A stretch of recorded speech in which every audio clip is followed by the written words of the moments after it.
And welcome to Late Kick is Live. It is Tuesday night, January 17th, year of our Lord 2023. I cannot grade you on what you think you may become.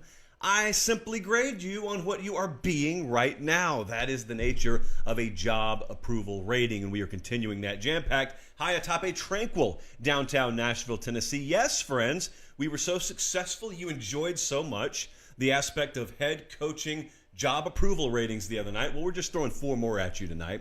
And unlike the other night when it was kind of steady as you go, things were happy. We didn't get below, I think, a B. We got a C on the board tonight. We've got a guy in the D range on the board tonight. Not good. So we're going to talk about that. Locker room audio leaks.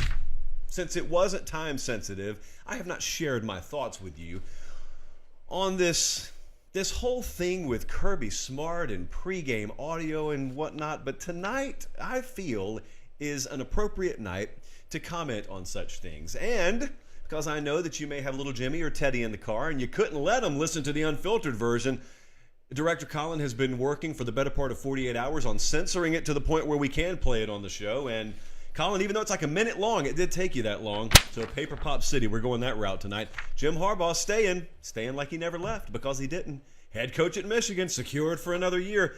Got some thoughts there.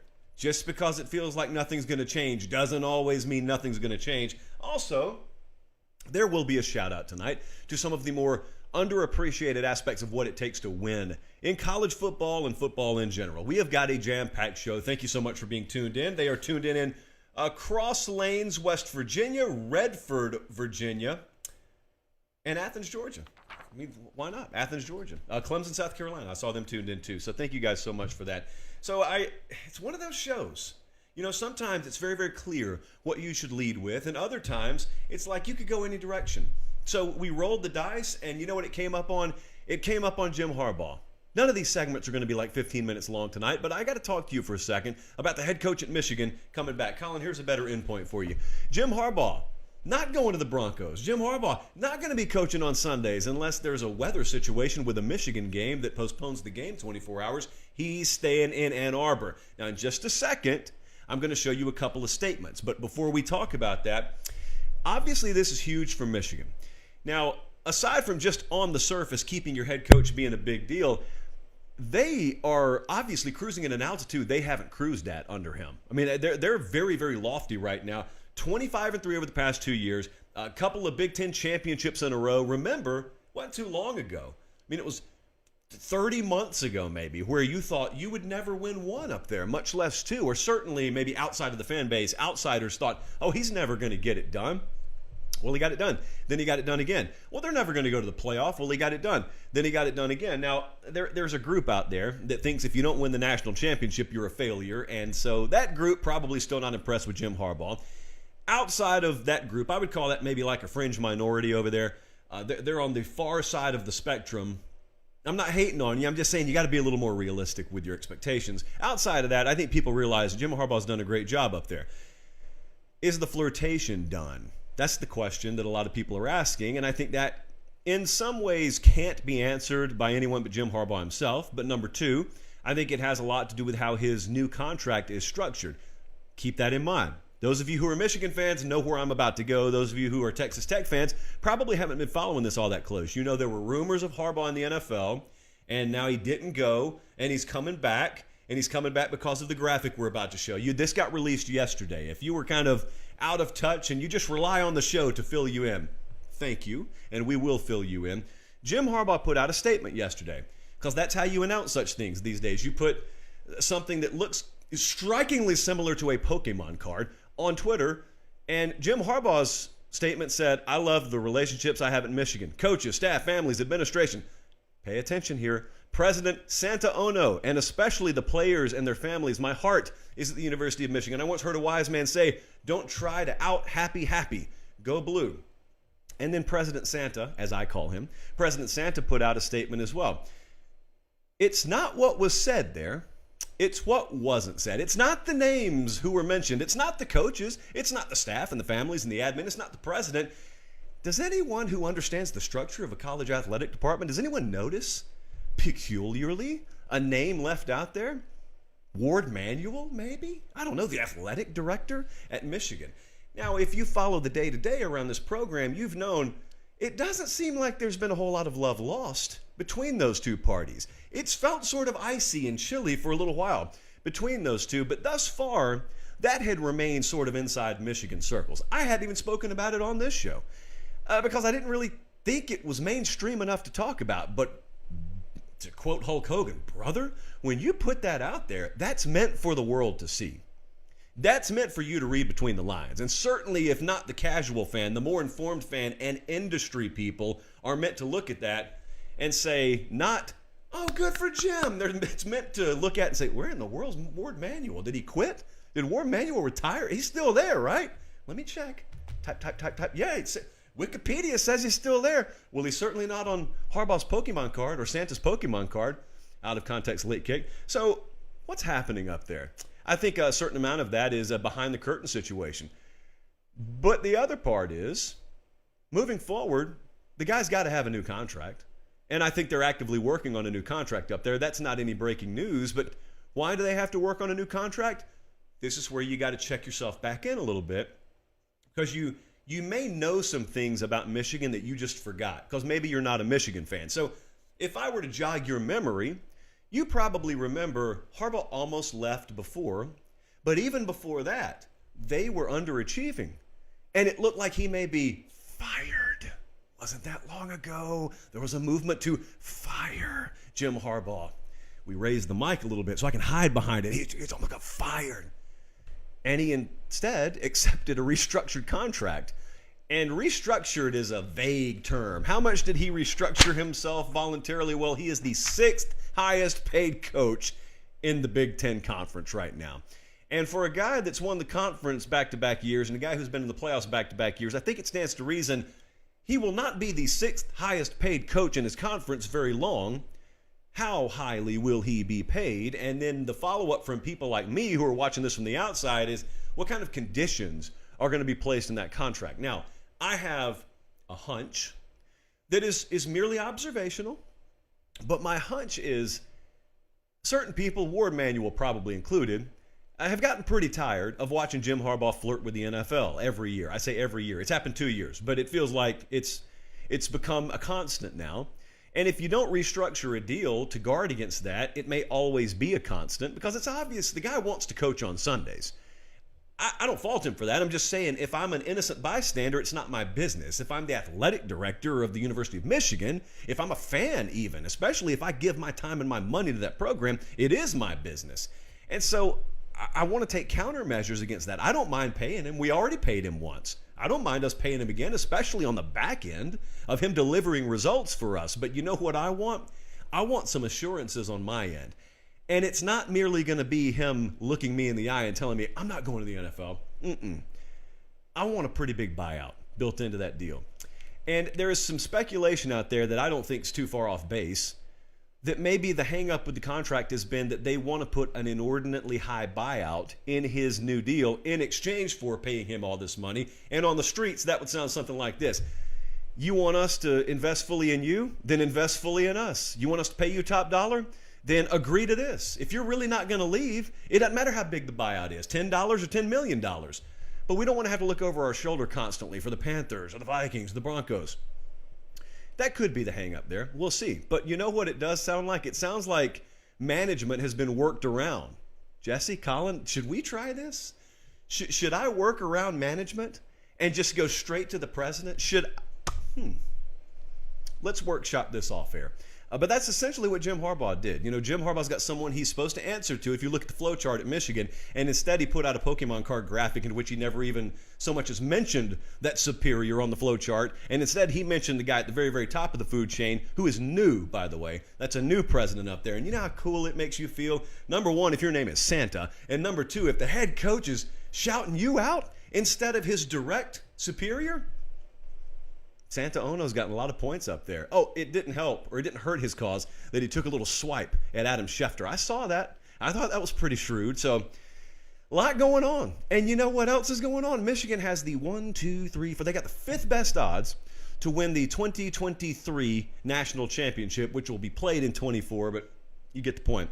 Jesse tells me And Jesse, get in my ear and tell me if I'm wrong, because it's been 3 hours since we had this convo. Jesse tells me of all like the top 15 odds to win the national title, Michigan is the only one who moved up. In other words, Michigan's the only one that either some money came in on or Vegas looked at and said, ooh, we need to adjust that a little bit. We're not going to give you quite as big a payout if you bet Michigan and they win. I hear silence in my ear. I will take that as a complicit endorsement that what I just said is accurate. They've done good in the portal. They've done very good in development. I think the big question now is, since there's some certainty, a little bit of stability for the time being at head coach, and you put that Pokemon card graphic in front of recruits and say, look, he says he's coming back. How are we going to do there? They're currently 17th. Their signing class right now, 17th. And that would be the lowest finish since the 2018 cycle if it were to turn out that way. The second signing day is still little less than half a month away or so. So we'll see how that turns out. But now that there's some stability, we'll see how that works. They have the 9th, I thought I just saw the 9th highest ranked class in the portal right now. But look, they've got a ton of experience coming back next year. So it's not like they're depleted or anything to the point where they're desperate for true freshmen to come in and save them. No, they got a lot of horses coming back. They'll be very, very good this upcoming year. So it looks like they're primed for yet another run. Ohio State has to come to them. And now we know who the head coach there is going to be. This was what was going to interest me. Like, sometimes you see jobs come open, and it's because the other guy's done a really poor job. Well, if this job were to have come open, what a golden opportunity for someone to parachute in there if they kept the talent on campus. McCarthy back at quarterback, Corum back at running back. You've got a really, really good roster already outside of the household name brand type guys. Someone was going to be able to win immediately if you hired the right guy. So that's a moot point. That's not going to happen. Jim Harbaugh stays. And, for those who follow on social, I put out a similar statement about the statement yesterday at Late Kick Josh, if you were interested. Academy Sports and Outdoors, and we, not just I, but we, have a very special relationship, a partnership. We don't put out statements where we work around Academy, nor does Academy put out statements where they work around us. It's very harmonious. We are locked, not hand in hand, but arm in arm. That's how you know it's serious. Anyone can hold hands. Not everyone locks arms. We lock arms with Academy Sports and Outdoors. Why? Because they give us everything that we could ever need and some stuff that we just want, frankly. And so, in turn, we don't have to pay a dime to do this show. And you don't have to pay a dime to watch the show. And here's the other beneficial part. They also have things that you need. Clothing, accessories, grills, canopies, tents. Anything that you could need that involves the outdoors and beyond, you can find at Academy Sports and Outdoors.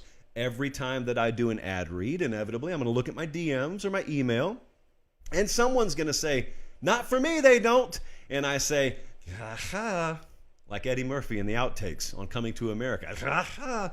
Yes, they do.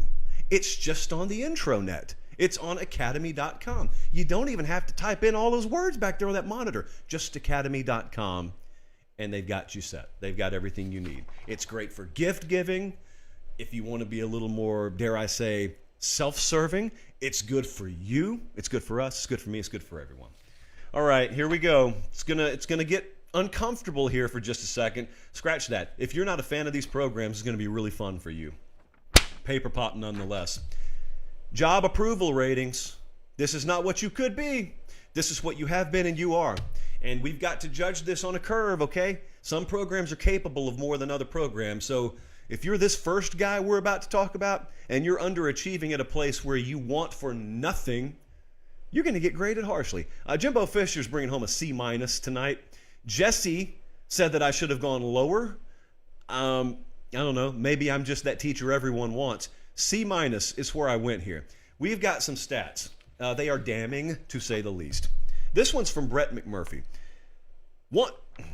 I can't believe this. There is one college football coach, period. One. That's the end of the list. There's one college football coach that has started in the top 6 3 times and finished unranked, and his name's Jimbo Fisher. 2 of those times have been at Texas A&M, the most recent this past year.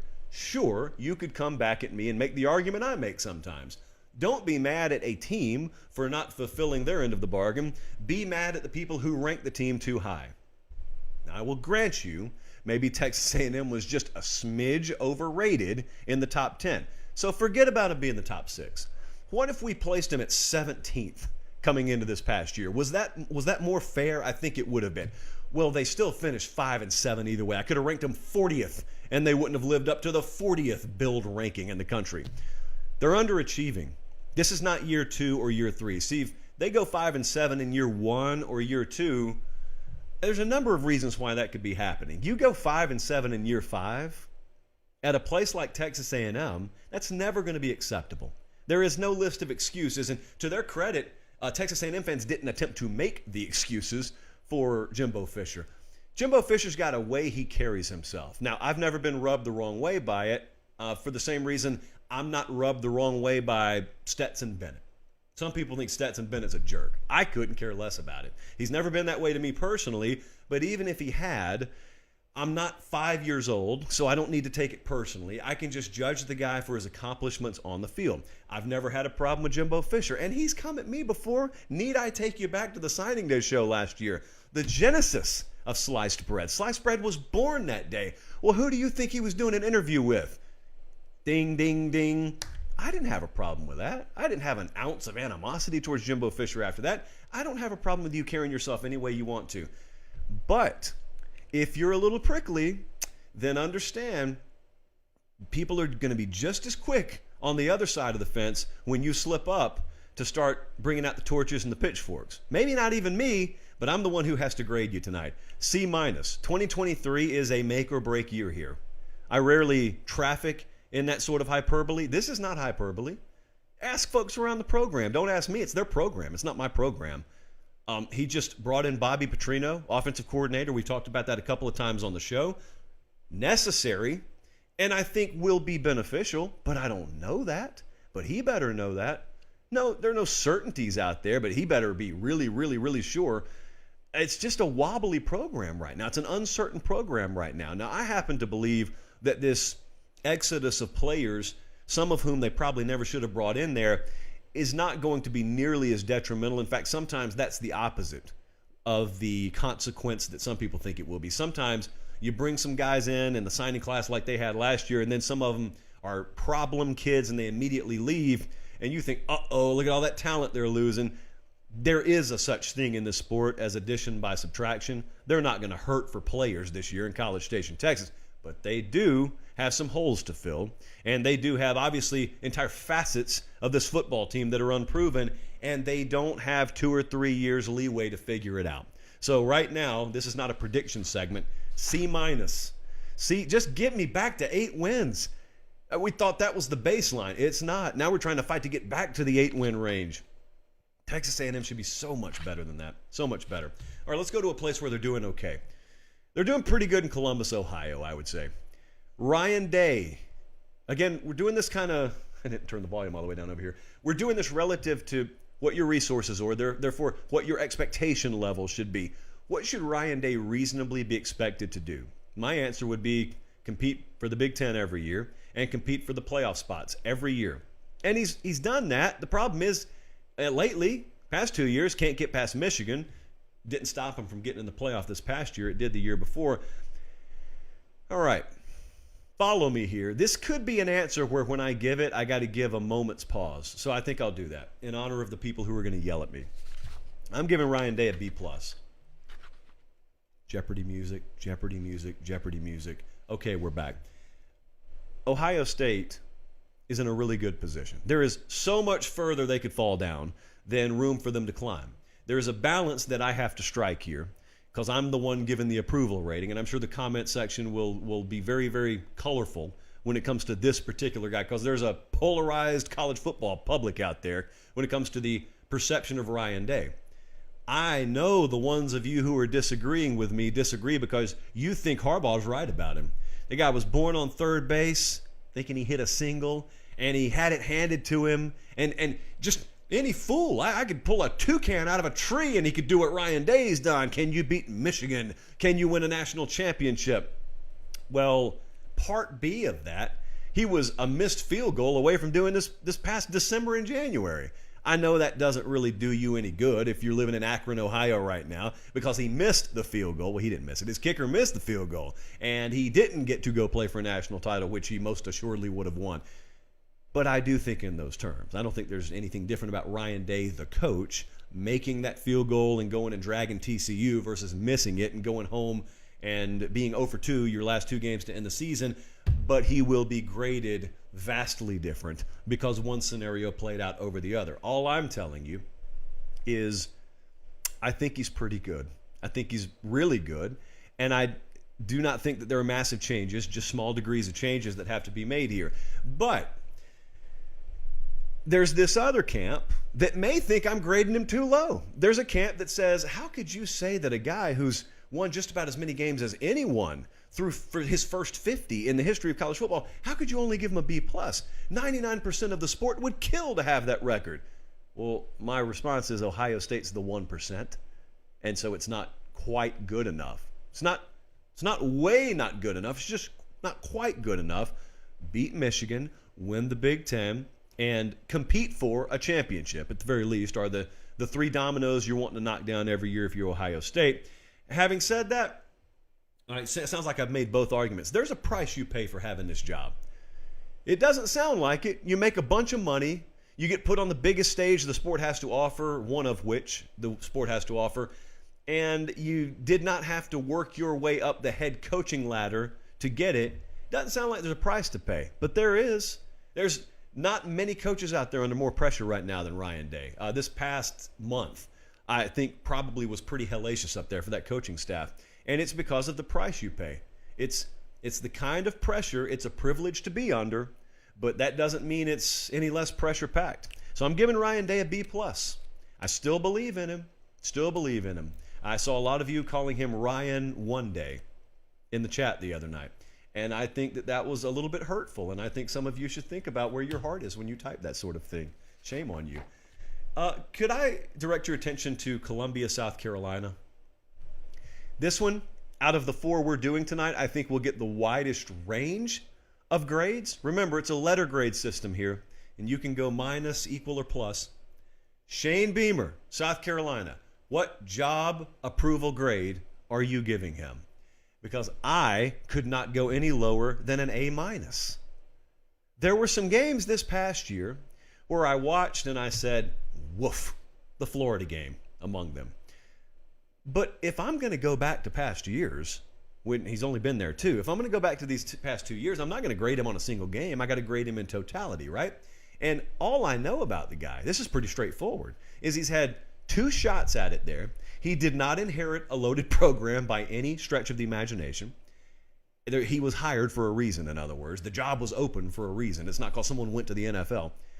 So he inherited a situation.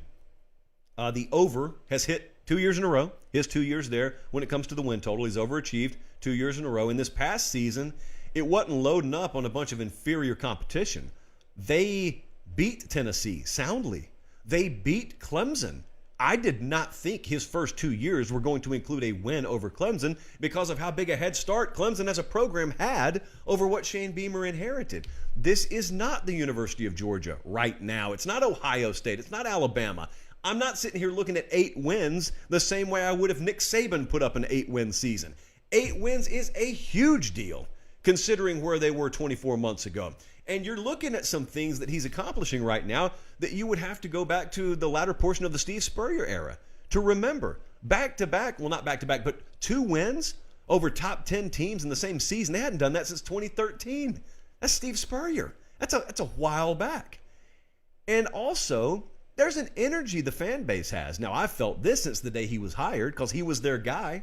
And it's one of those situations where the fans want someone, they get him, and early on it's working out.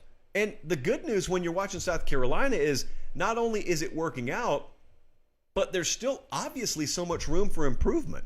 So it's not like they're peaking the scale. It's not like they've got the pedal all the way down to the floor and Shane Beamer's leaning his head out the window saying, hope you're enjoying it. This is as good as we expect it to ever get. They could get better. They certainly could. I think there's a different gear in recruiting they're still capable of hitting. A proof of performance, like a proof of product, is important in the media business. That's when advertisers say, you want us to spend that money with you? Show us why we should. Where are the numbers? Where's the data? We don't care about your feelings or opinion. Well, in college football recruiting and transfer portal recruiting, it's the same way.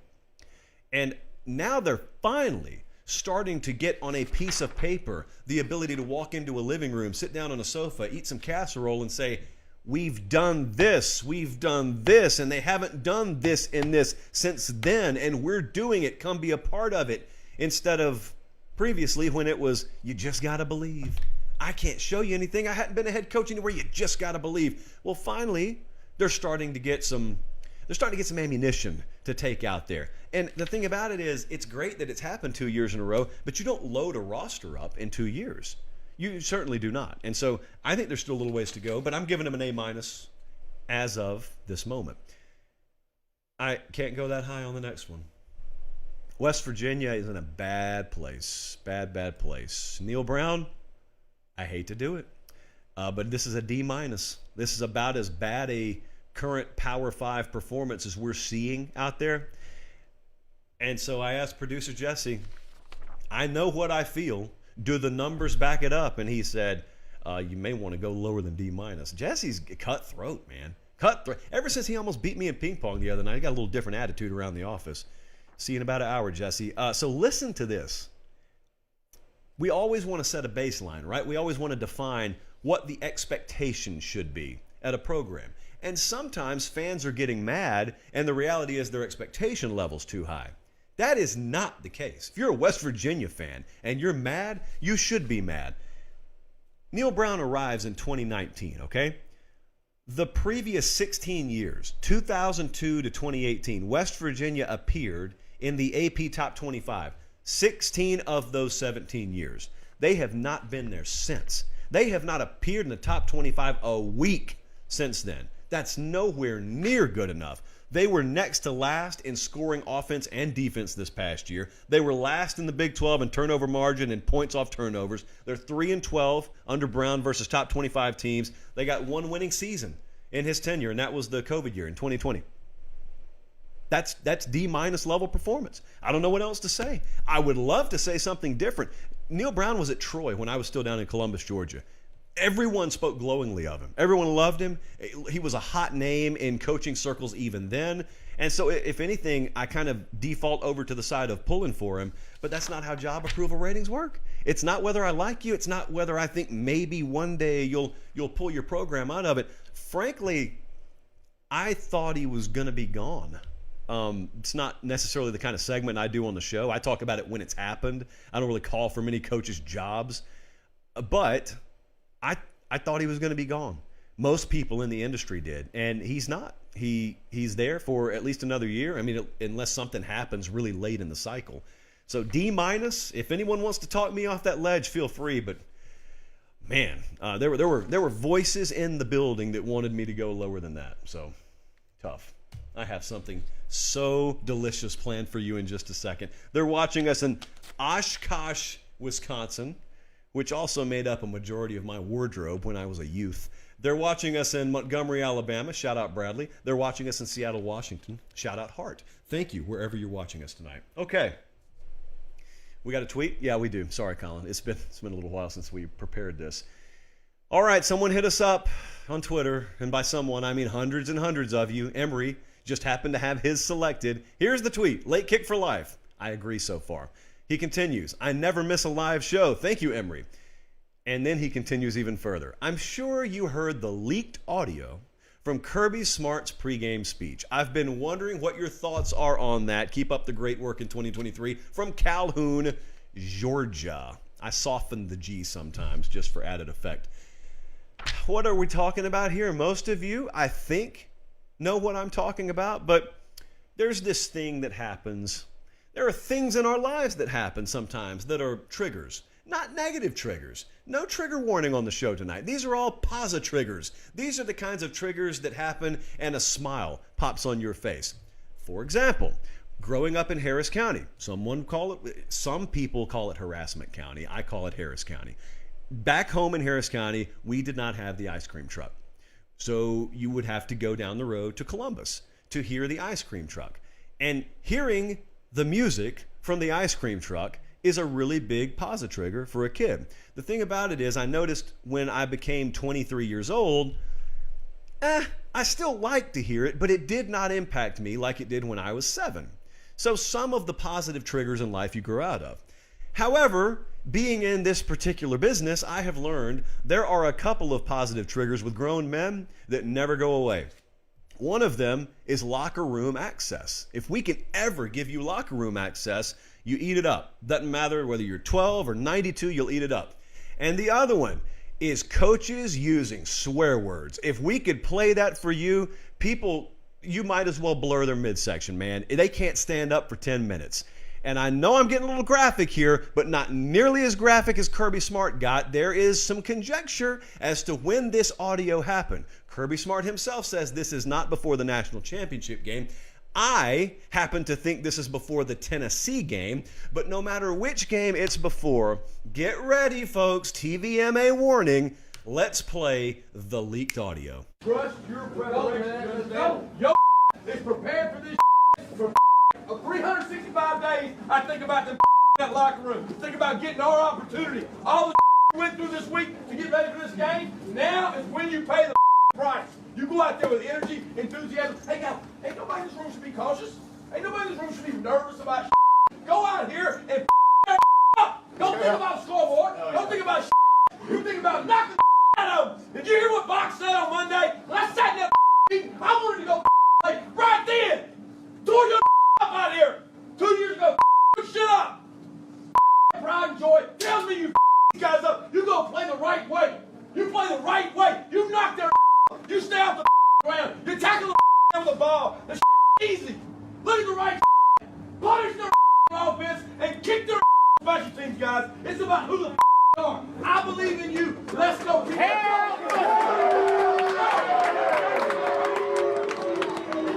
Is it over? Is it done? Okay, it's done. All right. Well, we're back. So that's the leaked audio. And predictably, grown men had a field day with it.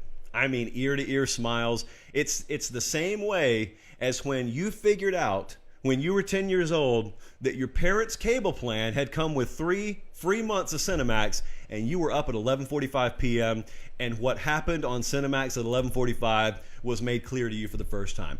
That is how Georgia fans from Clayton to Valdosta felt when they heard that. And I don't know what the science is behind it. I can't necessarily explain it, but grown men go crazy when they hear other grown men, particularly authoritative grown men, use bad language. So that's what Kirby Smart did. Now, I had some others in our midst say, well, no wonder Georgia won the game. My goodness, how could you lose with that? And I asked them in response, what did the speech have to do with a game? And that's when I realized there was a little more to this. I don't want to rain on anyone's parade, okay? Because I've been in locker rooms before, just like you have. I've heard speeches like that, which are, contrary to popular belief, very routine. And I've heard them before we win games, and I've heard them before we lose games. And I always wondered, how in the world do people think a speech impacts play on the field? There are 2 variables, at least when I have participated in athletic competition. There are 2 variables that close to a game you can still impact. And number 1 is intensity level, and number 2 is focus. Your game plan's already done. Okay, preparation is not being impacted in a pregame speech. Execution is not being impacted in a pregame speech. Has nothing upon nothing to do with it. It can help if the audio leaks in recruiting. It can help in marketing if the audio leaks, which is why your boy here is very skeptical that those are leaks to begin with. I would never accuse them of such things. But I will say this. Focus and intensity are things that you can still grab someone by the shirt collar 15 minutes before a game and slightly alter. You know, because the preparation is contingent upon those 2 variables being in place. There's an intensity level, especially when you play at the level Georgia does. There's this place you have to get in your head. There's a place where high-level competitors get. It's just this perfect fuel of the moment and adrenaline and athletic skill that when you combine it and you pour it out, you can do things that very, very few other humans on the planet can do. And you can operate at a level that very, very few other humans on the planet can operate at. And when you combine that with elite preparation and game planning that coaching staff has done to put you in a position to perform, and you're focused and you have the proper A-level intensity, well, that's how you splatter people 65-7. That's how you suffocate people like they did against Tennessee. I don't really particularly know where the audio came from. My guess is the Tennessee game. But make no mistake, what Georgia did on the field that afternoon, or what they did last Monday night, had nothing to do with the speech. It has to do with all the stuff that's happening on Tuesday you don't see, and Wednesday you don't see, and on a random Thursday afternoon in the middle of August that you don't see. That's when they beat Tennessee. That's when they beat TCU. It isn't a speech. That stuff, in my mind, that stuff is halfway more geared towards coaches getting their own head right as opposed to players. But if you can grab a player mentally, and if you can up the level of intensity someone's about to play at by 6%, 7%, then great. Pre-game speech accomplished everything it's supposed to accomplish. But what I sometimes do not take into account, this is certainly not a knock on anyone. Most people did not play college football. Most people will never play in the NFL, and most people really never played collegiate or pro sports, period. And maybe you're just not aware that's what goes on. Well, that goes on pretty much everywhere, guys. Maybe the phrasing's a little bit different. There are some guys out there that you see sitting next to you on the church pew on Sunday mornings who operate in a very similar fashion, because there is just a way that you have to go about getting 17 to 22-year-old kids into the proper mind space, and it's not always by reading inspirational quotes, shall I say. And so Kirby Smart has won back-to-back national championships. That much we know. There's something else I think I know. It's not necessarily because of his pregame speeches. Now, that is a theory that I'm going to have to operate on. But there's one more thing that I know. Meemaw would not approve of that. And I don't think Meemaw's the only one who wouldn't approve of it, you know? So Kirby Smart, look, he can look his players in the eyes, but there is coming a day where he walks into a convenience store in, like, Dahlonega, Georgia, and there's this old lady that's standing behind him in line, and he pays for his phone charger and his Diet Coke, and he turns around and he sees her, and she looks at him, and she just goes, Quote Hulk Hogan for a second time in the show. Then what you gonna do, brother? What you gonna do when those old ladies up and down I-75 are shaking their head at you? Hey, that's another cost of doing business in college football. Ryan Day, we just talked about it with him. That's a cost of doing business in college football. Let's move on, shall we? Colin, thank you again for the blood, sweat, and tears that you put into editing that soundbite. I've got 4 mystery programs here. We did this the other night, and I come to find out I got 4 more of them that I really don't know what to expect. Now, this is not a negative segment. It's not a positive segment. It's kind of an either or. When I'm throwing these programs at you, it means I really don't know what to expect in the immediate future. And one of them is Auburn. The Auburn Tigers, killing it, kind of, in the transfer portal right now. And got a new head coach in Hugh Freeze. And it's the 4th head coach in the past 10 years there. Certainly that's not the model of stability. And so there are plenty of reasons why you can look at Auburn and you could say, ooh, I don't expect anything in the immediate future. But then there's this other side of the proverbial coin where you can look around and you can say, well, if Hugh Freeze won, it wouldn't be the first time he's done it in the SEC. And if Hugh Freeze won, it wouldn't be the first time a head coach has taken over a program and just out of nowhere, think Sonny Dykes, for example, has taken them to all kinds of unforeseen heights. So there's a lot potentially in the cards. I have no clue. Like Robbie Ashford. Robbie Ashford has not exactly dented the college football record books to this point in his career. And yet, if you were to show me a fast forward to November and Robbie Ashford's putting up all kinds of ridiculous numbers you never expected, it wouldn't shock me. It wouldn't shock me because he's a really good athlete and he's playing for a guy who has made stars out of those kinds of players before. You're also in a situation right now where Alabama, at least over the past season, did not exactly perform at the level we thought they would. LSU is your most recent Western Division champ, so there's not necessarily a stranglehold that any one program has on the division. There's certainly still a pole position, and that is still the University of Alabama. But all that, there's some good, there's some bad. Hey, really all I have to tell you is it's Auburn. Volatility is the name of the game down there. But they are doing, via the transfer portal, what they need to do to get ready for this year. Because really, no one wants to hear, just wait till 2025. Just wait till 2025. What about 2023, 2024? That's what we're interested in. We have to go to Des Moines, Iowa. Chris Hassel country, if you will. I knew Kirk Ferentz had been at Iowa a long time. Anyone who watches college football, basically like death, taxes, Kirk Ferentz, that whole mantra. He's been there a long time. I didn't realize how long he's been at Iowa. If you were to just have to guess, minus the benefit of Wikipedia, how long do you think Kirk Ferentz has been at Iowa?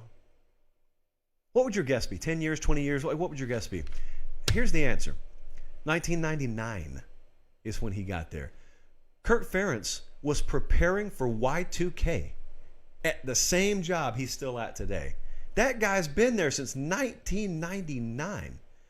That's a long time. It's a long time to just be alive, period. It's a very long time to hold a major head coaching position. And yet I've always looked at the program and I felt it's one of the models of stability in college football. So why in the world is it in a segment on Late Kick in the year of our Lord 2023 about mystery programs? Well, this program's kind of a mystery right now, because I don't think you could suck water through a garden hose offensively like they just did, make no coordinator change, and look at me and say, we'll be fine. No, you won't. No, you won't. This is historic ineptitude offensively.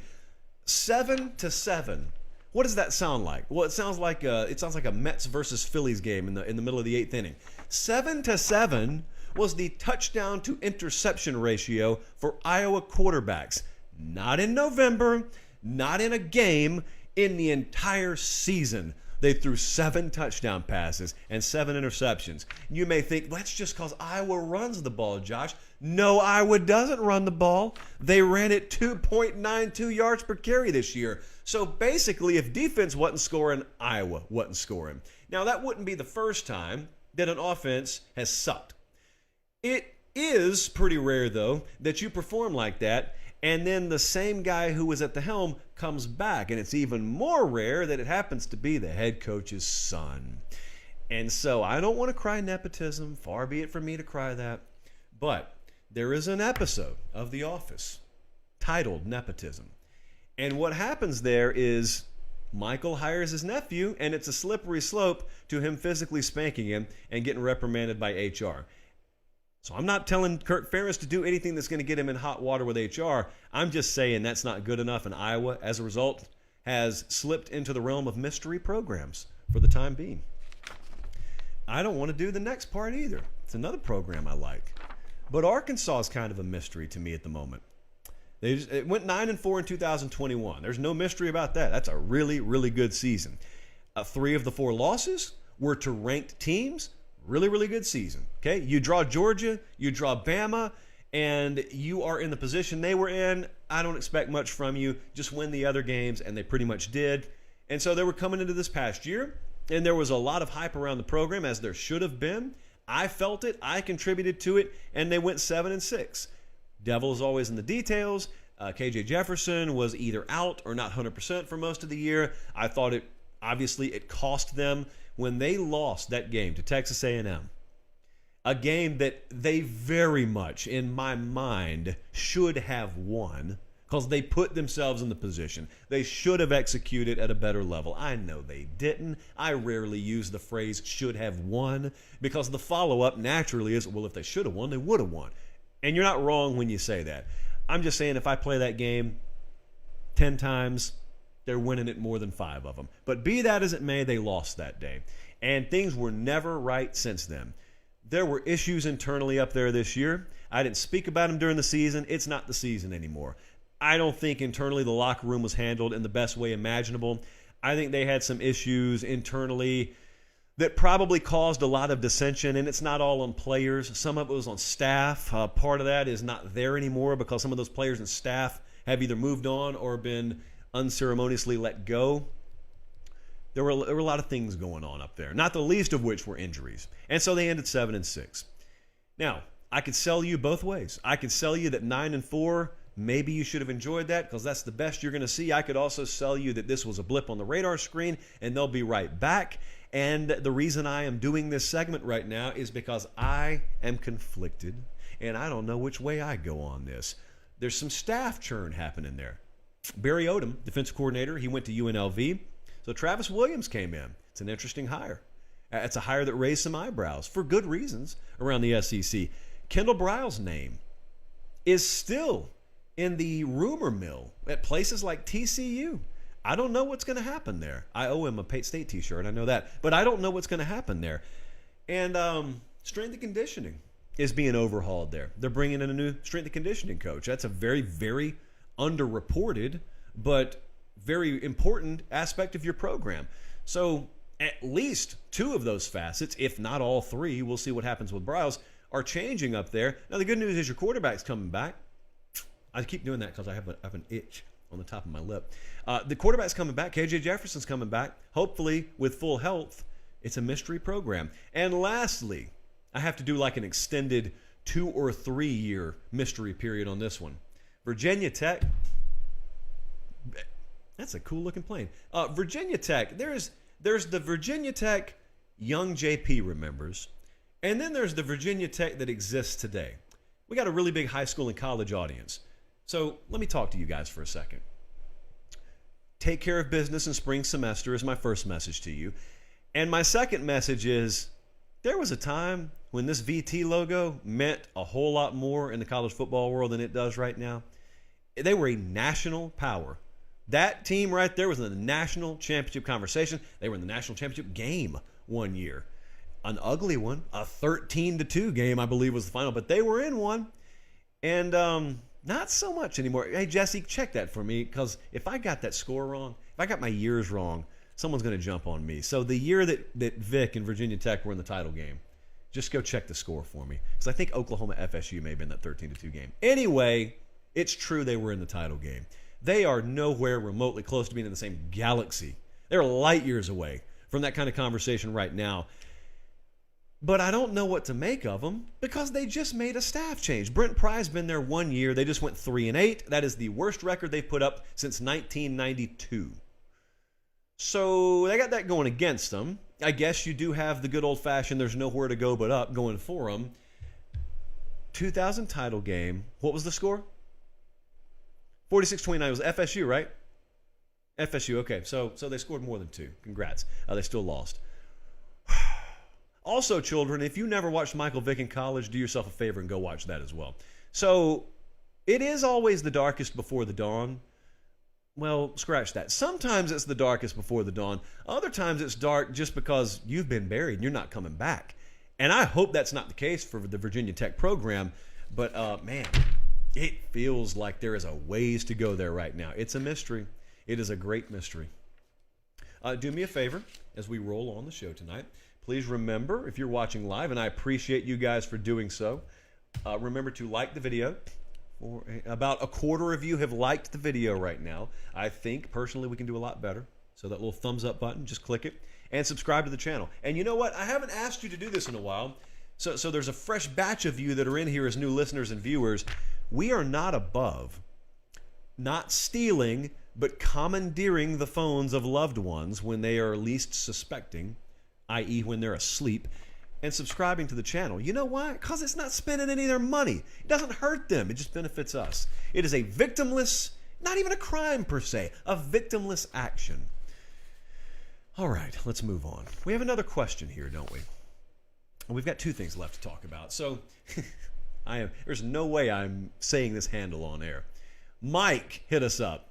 He said, watching you since 2020, what would you say are the things most overlooked when it comes to winning in college football from Hopkinsville, Kentucky? Good question. I got a couple answers for you. One of them, we were just talking about Kirby Smart a little while ago. One of them Kirby talked about in his postgame at the national championship, and the other one is just right there in your face every Saturday, but it doesn't get talked about for some reason. The first one is the depth that is required to have really, really good scout teams. So after the championship game, Kirby Smart, I think it was right at the end of his press conference, and he said, hold up. And he just goes on this lengthy explanation about how he thinks their scout team gave them as good a look of TCU as TCU themselves. And that's not easy, and that's rare, and it's because most of the time you don't have the kind of, number one, support staff to where you have quality enough coaches to get your scout team ready. You also probably don't have good enough players on your scout team in most cases. In 95% of the cases, you just don't have good enough players over there. So it's more like moving punching bags. That was not the case. At places like Georgia, they're so good, they're so deep, they can afford to put a really, really good look on scout team. And you never know that. That's happening in closed practice sessions. You wouldn't know those guys' names even if it was open to the public. But that's real. That gets you ready. Quality looks on scout teams get you ready. And when you watch these teams that execute at a higher level and they happen to be a fraction ahead of where you would think they should be filling that hole, or they happen to set the edge over there, or they happen to play a ball in the air and they just get a fingertip on it. Sometimes it's luck. Sometimes it's a good read. Sometimes it's instinct. Sometimes it's because scout team got them ready for it. And in many cases, it's just all of the above. That's one of them. The other one is special teams in general. A quick drill here for you. When I say special teams, what do you think about? What's the first thing that just pops in your mind? Someone says special teams. You think what? My opinion, we have not run this poll, but my opinion is if I were to say special teams, most of you would think of a field goal. You would think of someone kicking a football either via extra point or via field goal, trying to kick a ball through an upright, which is part of special teams. But it's certainly not all of special teams. A lot of folks say you have to win in all three phases. And a lot of folks say there are three phases to football: offense, defense, special teams. They just rattle it off. And far fewer people believe that. Many people tell you there are three phases, and then they spend 99% of their oxygen talking about offense and defense, and special teams just kind of, Well, if that's your attitude, you really don't believe there are three phases. You certainly don't believe there are three equal phases. And when you're around college staffs and NFL staffs, the difference between maybe casual fans and them is they do believe in it.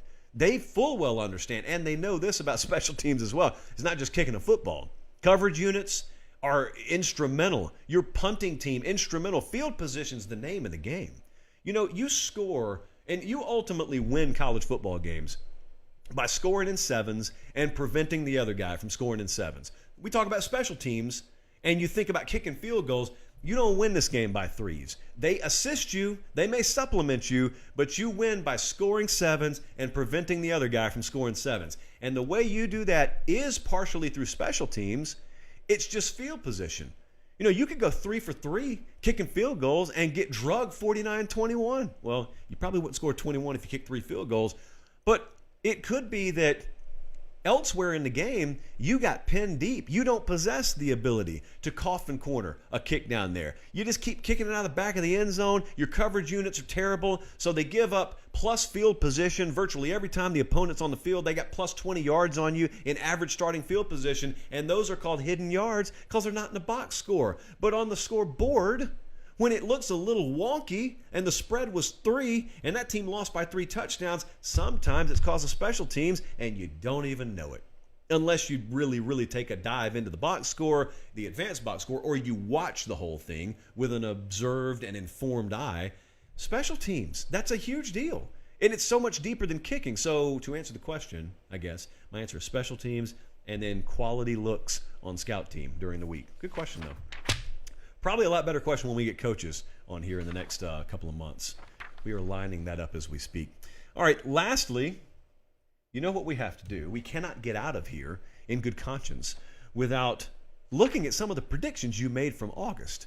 August was prediction season, but it's boring when I do it. I asked you to do it, and I said, pretend your life, your life savings are on the line. What is the boldest thing you would bet your money on? And someone hit it out of the park right out of the gate here.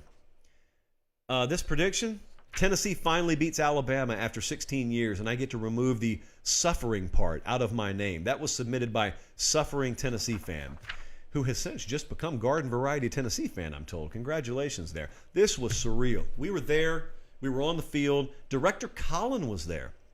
Yes, I couldn't tell you at the time because frankly, I don't want you to know he exists, but he existed. Colin was very real that day, as was Vol Nation, as was the upright just ended up in the river, and yours truly ended up toting another one and got video of it. There was priceless video. And there were countless memes and GIFs that came out of this occurrence. And so when we're showing you B-roll of the Tennessee-Bama game, you'll notice sometimes it ends up being cell phone video. Well, that's because Director Colin and I had our phones out. I think Dennis Dodd got some footage and sent it to us as well. But this was really, really wild. So I don't know if I told you this story. There were a lot of people who had to be treated for smoke inhalation. This will just send Tennessee fans over the top. Just exuberance. 6 months later, or however long it's been. We're in an outdoor facility, mind you, and the cigar smoke is so thick on the field, and people are compacted so tightly on the field. This is iJosh footage, by the way. People are compacted so tightly that they had to treat people for smoke inhalation. Who would have seen that coming in August? Well, I'll tell you, suffering Tennessee fan on Twitter saw it coming. Maybe not to that degree, but he/she saw it coming. Congratulations. For the record, I called that an 8. I didn't think it was going to happen, and it happened. I was wrong. Hopefully for the last time, I was wrong. Next up, the national championship game, according to Grayson, was going to feature 2 teams that had never been in the playoff. Now, you may look at it and say, oh, he almost got it. No, he didn't. No, one out of 2 versus 2 out of 2 is a very, very big difference. And the fact of the matter is, it's hard to get one of them in there, historically, that's never been in the playoff. You're asking someone who's never been to the playoff to get in and win a game and make the title. Well, TCU did it. You know, Michigan, for example, is still trying to do this. Michigan did it. Or TCU, rather, did it, and they did it on the first time around. Problem is they ran into something called Georgia, who's been there, done that, and just did it again. Did you hear what I just said? Jesse, Colin, you been there, done that, did it again. It's better than the T-shirt Stetson Bennett was wearing the other day. People made such a big deal about the T-shirt he was wearing in the celebration. Been there, done that, did it again. TM, trademark, that's mine. That's legally binding. That's ours. So this didn't almost happen, okay? To get back to the prediction. This did not almost happen. Good for Grayson, really bold, a little bit too bold. Making the playoff and being in the title game, there's a wide expanse between doing one versus doing the other. All right, next up. This one missed, or no, this one did not miss. The prediction from Jameson was Clemson going to have the same disappointing year as last year. They will not make the ACC championship game. Well, Clemson made the ACC championship game. And frankly, they weren't all that special as a team this year. Frankly, they had quarterback situations all year. And frankly, it still didn't matter because the ACC is a landfill until further notice. And it was again this year. Pretty inexplicable, but it is what it is. Clemson's been to that game every year since 2015 except one. They've won it. 1, 2, 3, 4, 5, 6, 7. 7 out of the last 8 years, including this past year. They won it. So even if Florida State would have beaten them, I think mathematically they still go. So it was never even in doubt. So this one was dead on the vine, as Meemaw would say. Next up, this one didn't come close either. I put a 9.3 on this next one on the boldness scale for a reason. Minnesota, here's the prediction. Minnesota goes 11-1. They win the Big Ten West. They take Ohio State to the wire in the Big Ten champion. Whatever. No. And they had a good year. But 11-1 was not happening. They were 9-4. Bradley walks in earlier today. You don't know Bradley. I'm trying to slowly introduce him to you. Frankly, he's not a producer, so he doesn't even deserve the right to have his name mentioned on the show. So, anonymous employee who hails from Montgomery, Alabama, walks into the office earlier today. He says, you know who Minnesota was this year? They were the Oregon State of the Big Ten. And it was the most profound thing he's ever said. Because we sat there and we thought about it.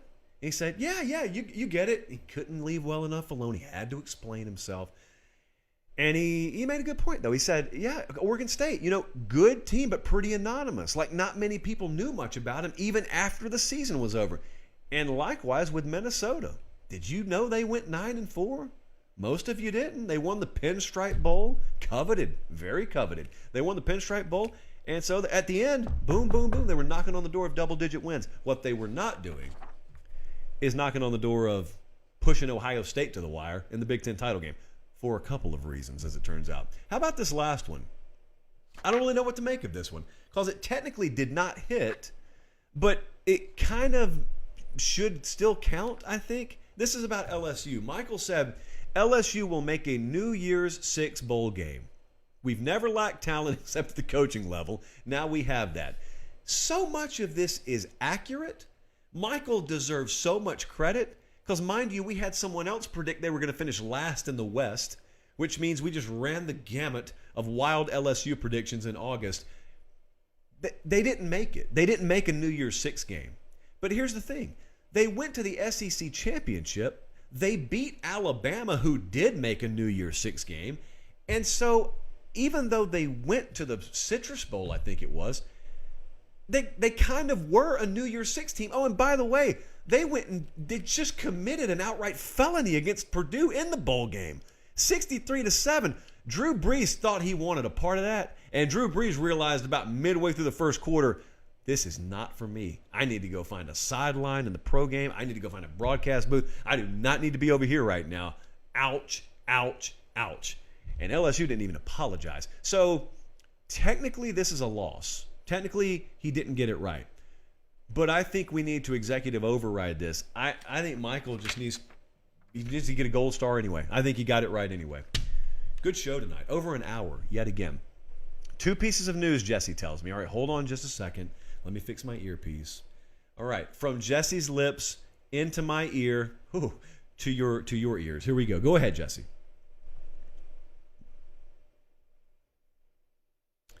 Okay.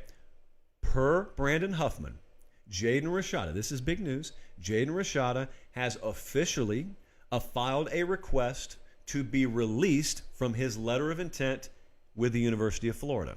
Now, Jesse, let me ask you this. For someone who doesn't exist, I'm leaning on you pretty heavily right now. Do we know if Florida has granted it yet? Jesse, this is called dead air.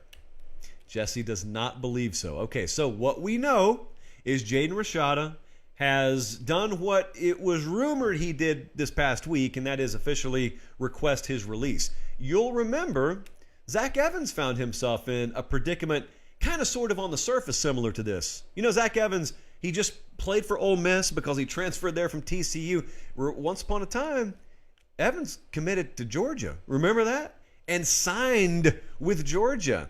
The reason you don't remember that, in all likelihood, is because he immediately requested a release and was granted a release, and Georgia basically said, goodbye, but we're done with that.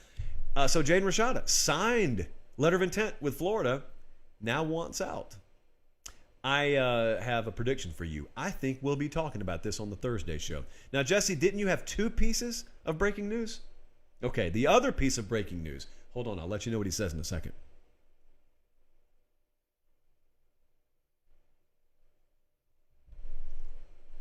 Wait a second. So this hits very close to home. For you know what? I'm not going to say that on air. Matt Weiss, is that who it is? Coach at Michigan. Co-offensive coordinator at Michigan, Matt Weiss. Placed on administrative leave, yeah, for computer-related crimes. Computer access crimes at Schembechler Hall. 2 thoughts. Number 1, that is the least informed aspect of society that I have knowledge of. So I'm going to rely on some of our crack hacking experts in the late kick community to inform me as to what that means. Number 2, if there's ever any doubt that we air this show live, we just disproved it.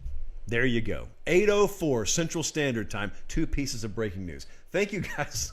I don't know what to say. A computer access crime at Schembechler Hall. What an eventful week for the University of Michigan. Harbaugh's gone. He's staying. He won't acknowledge the AD. Someone's hacking inside Schembechler Hall, maybe, and he happens to be your co-offensive coordinator. Go blue. Go blue. And go us. Right to the ping pong table, because that's what we do after shows now. For Director Colin, for Producer Jesse, for our entire crew here, I'm Josh Pate. We'll see you back here same time Thursday night. Until then, take care and God bless.